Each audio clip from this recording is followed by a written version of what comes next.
উপকার করতে গেলেই আজ গলায় দড়ি। বিসমিল্লাহির রহমানির রহিম।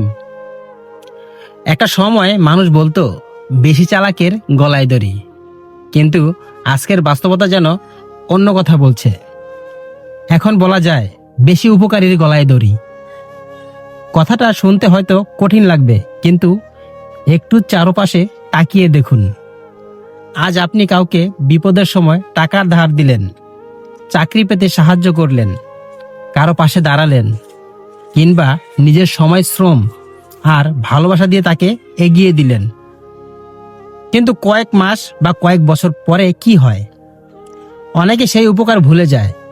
শুধু ভুলেই যায় না, সুযোগ পেলে সেই মানুষটার বিরুদ্ধেই দাঁড়িয়ে যায়।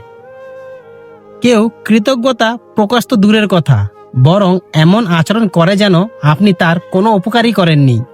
এমনকি অনেক সময় দেখা যায় যে মানুষটিকে আপনি নিজের মানুষ ভেবে সাহায্য করেছিলেন, সেই মানুষটাই আপনার জন্য সবচেয়ে বড় কষ্টের কারণ হয়ে দাঁড়ায়। তাই আমার বন্ধুরা, তাই বলে কি আমরা উপকার করা বন্ধ করে দেব? না, কখনোই না। কারণ একজন মুসলিম মানুষের উপকার করে মানুষের প্রশংসা পাওয়ার জন্য নয়, সে উপকার করে আল্লাহর সন্তুষ্টির জন্য। মানুষ হয়তো ভুলে যাবে, কিন্তু আল্লাহ কখনো ভুলে যান না। আপনি যদি কাউকে এক গ্লাস পানি খাইয়ে থাকেন, কোনো অসহায় মানুষের চোখে পানি মুছে থাকেন, কোনো এতিমের মাথায় স্নেহের হাত বাড়িয়ে থাকেন, আল্লাহ তার প্রতিদান অবশ্যই দেবেন।